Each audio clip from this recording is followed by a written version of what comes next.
Hey everyone, this is Dr. Jess Blocknaren. I am here with Tracy Medrano. She's an instructional designer at IDAT, which is our Canvas instructional design administrator team of, I almost think of them as the like going to the Genius Bar at Cal State San Bernardino. Like if I'm building my course and I hit a wall, I got to go to the Genius Bar over at IDAT in order to find out what that wall is and how do I go over it or around it or dig under it or whatever it may be. So, Tracy, thank you for all you do for all of our faculty colleagues, and thank you for spending some time with me today.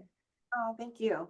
Yeah, absolutely. So I wanted to talk a little bit about disability related testing accommodations once they're open. So this comes up sometimes, and so just to paint the picture, a student who has accommodations may not be able to even know if their accommodations are on board until they open the test, right? Mm, Because our students can't see what we can see as we're designing and teaching and course building and monitoring our course, et cetera. So sometimes they just see, here comes your quiz, right? Or sometimes related to their disability, even if there's something visible there, they might miss it and go, yes, yes, yes, I'm ready for my quiz, right? And right. then the quiz opens, and lo and behold, at some point, they might notice that their accommodations aren't on board. So those accommodations could be extra time. Those accommodations could be, we were just talking about like how to finagle frequent breaks while testing. Those accommodations could be a number of different things that also live in Canvas if it's a Canvas test, but the student may not know until they've started the test. Um, in which case, now they have an open test with some kind of time limit, with some kind of performance expectations, without their accommodations. So Tracy, when you hear that, what do you think of? Like what from the instructional design standpoint, imagine you get a call like that. What might we be able to work on to get if it's my student and I'm calling you going, what might we be able to work on together?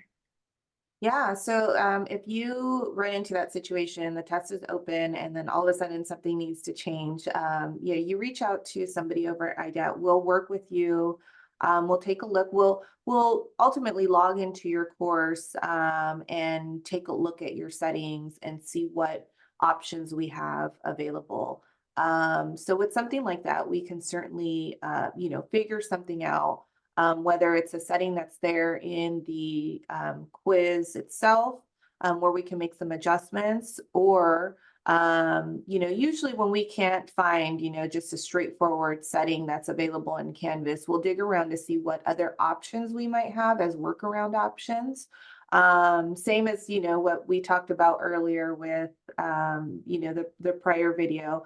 But there's we work with you to just try to find a solution. So whether it's a Canvas setting that we can just click, or if it's some type of options where we can work out with you as a workaround to still make that accommodation for that student. So I would recommend in those situations absolutely work with an instructional designer. We'll definitely have to take a look at your course, your quiz settings, and the type of accommodation you have in front of you to see how we can get that applied. But absolutely, yeah.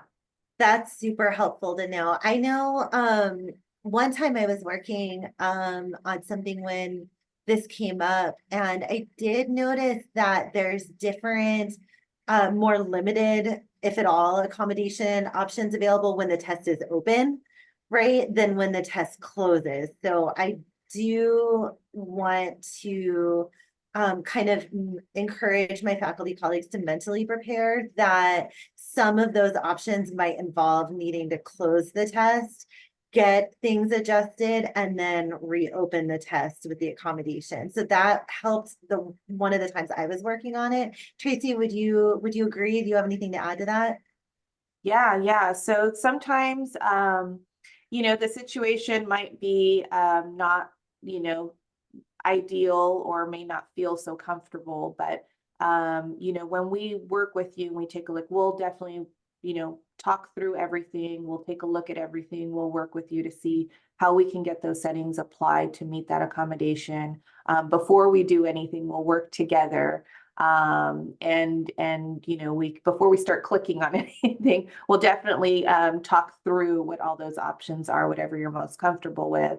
But definitely working towards the same goal, right? And making sure that we're meeting that accommodation and applying those settings.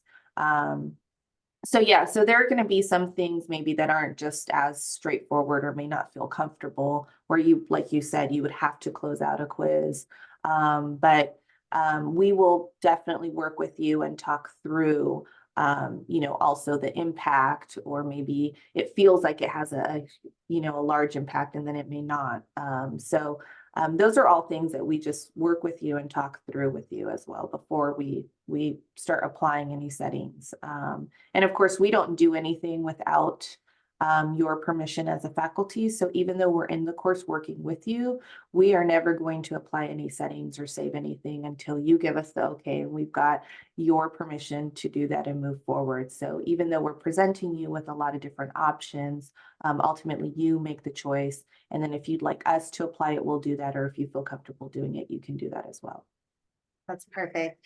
So another, thank you. Another thing that I've seen that's worthy of thinking about sometimes related to this is question banks, right? Yeah. Or how far along the student is in the test when this gets caught, right?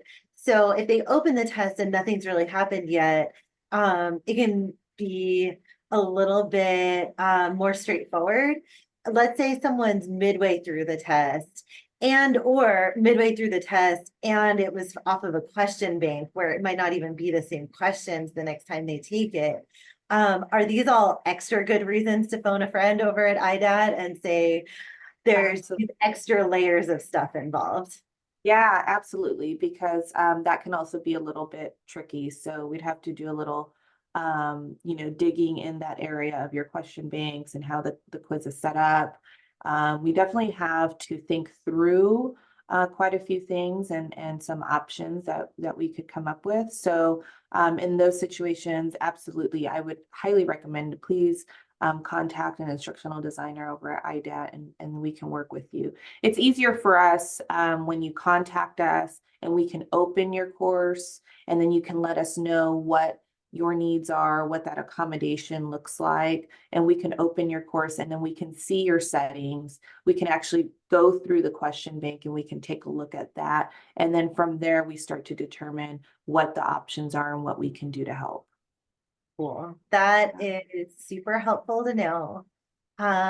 You know, and I think for me, as a faculty member, you know, I always want to do right by all my students, including my disabled students. And I wouldn't know how to fix this on my own. And sometimes we really need that Canvas administrator level assistance, right? So over at IDAT, there's the designers and then there's the administrators. So there's multiple layers of things all happening at once that are beyond even the access to the settings that I would have on my end.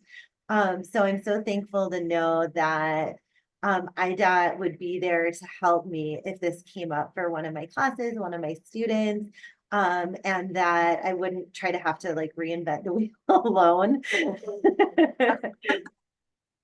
Yeah, absolutely. And, you know, we're always available, you know, by phone, walk-in, or support ticket. We're more than happy to set up a one-on-one with you. We are in the office Monday through Friday. It's a 8 to 5 operation. However, if, you know, the weekend comes along and you need help, you're kind of stuck on something, in those situations, I highly recommend submitting a support request because we are still on ticket rotation. So the instructional designers do handle tickets, and they are all assigned a certain day. Weekend tickets are handled on Monday. So anything that comes in over the weekend, just know that that's going to be addressed, you know, Monday, and then somebody should be reaching out to you at that point. Because I know weekend issues come up too, and that could be quite you know, stressful and kind of scary when you've got to get things, you know, done and moving in your course. So you can do that, and then you could even mark it as urgent or something of a high priority. Yeah. I am super glad you mentioned that. So over at SSD, we're open and operational every single hour of every day that campus is open and operational. So we're essentially running like 3 shifts a day, because there's classes that start 7:30 in the morning and classes that end at 10 o'clock at night. And we're also offering testing and test proctoring services. Sometimes some of those hours are by appointment, some of those hours were, you know, wide open. Go to the SSD website if you want to check which ones are which. But we do have people who take tests on nights and weekends. Yeah.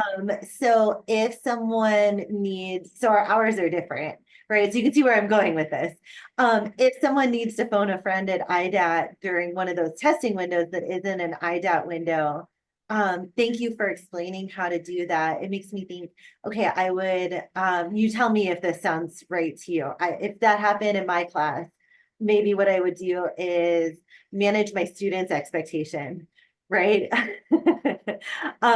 Hey, I've gotten this where it needs to go, but I'm not going to be able to really get it dialed until everyone's back in the office on Monday. And then maybe as the instructor of record, consider just like encouraging the student that it's going to be okay, and that the best thing to do is maybe to close the test. If they want to try to take it without their accommodations, but not recommended. Sometimes we have students that push through, but that the best thing to do might be close the test, bring IDA on board on Monday or whenever it might be the next business day, and then we'll reopen the test for you with everything fixed. Because there's test anxiety too, right? I mean, it can be There hard is. as an instructor, it could be hard as a student. What do you think about that? Would that be like one strategy that might work if it was like a night or weekend thing? Yeah, absolutely. I think that's a great strategy. And I think it's the same like for faculty, right? Managing the expectations with their students. Sometimes their students are plugging out away at like 2, 3, 4 in the morning, and then they, hit a roadblock, they're stressed out, emailing their faculty, and they're sleeping perhaps. So I think just, making sure that that information is communicated, and expectations are managed up front makes things easier to facilitate things as they come up, because everybody's kind of on the same page, understanding, and absolutely. So I would say submit a service request as a faculty, something like that comes up, mark it as urgent or high priority, something that's needed, first thing Monday. And if you want to also follow up first thing Monday morning with a phone call, just to make sure that somebody's looking at that ticket. And absolutely, an instructional designer will reach out and will work with you to get that up and rolling Monday morning Yeah, that's or so. afternoon, but by Monday. Thank you Yeah. so much. And then, I mean, the one thing I would add to that too is like, email ssd@csusb.edu. That goes to everyone in the accommodations office. Obviously honoring FERPA, et cetera, like our staff. But whoever's working, if the student's testing in a test proctoring environment, we would be aware of it. If the student's testing online in their own environment, we may not know, and we can like also, Tracy and I are besties now. We hang out and make videos together. We can communicate together between the accommodation shop and the IDAT shop to make sure that we can all help support a faculty member that may encounter something like this. Yeah, absolutely. Yep. Cool. Awesome. And if you forget the SSD email, you can always email me too. I can't fix Canvas, but I can walk alongside you in the journey to get you over to IDAD who can. And that's jessica.nerren, NERREN @csusb.edu. So thank you so much to Tracy. Tracy, you are amazing. I learned so many valuable things from you, and just spending this limited amount of time that we've had together. You've made me a better faculty member, and you've made me better able to show up for my disabled and non-disabled students alike. So I really appreciate you for all of it. Oh, you're so sweet. Well, thank you so much for having me. I enjoyed our conversation, and I'm really hopeful that this will be helpful for a lot of our faculty and our students as well. So thank you so much. And, like I said, tap into the resources you have over at IDAT. That's what we're here for. We're here to help you. You don't have to go through any of this alone, even if it's a simple question, or even if it's not the right place and IDAT can't help, we will make sure that we get you over to the right person. So we will be there alongside you the entire way. Amazing. Thank you. Thank you. I'm gonna stop the recording. Thanks to all of you for, developing yourselves through getting more information about this process as well. So we'll see you in a future video.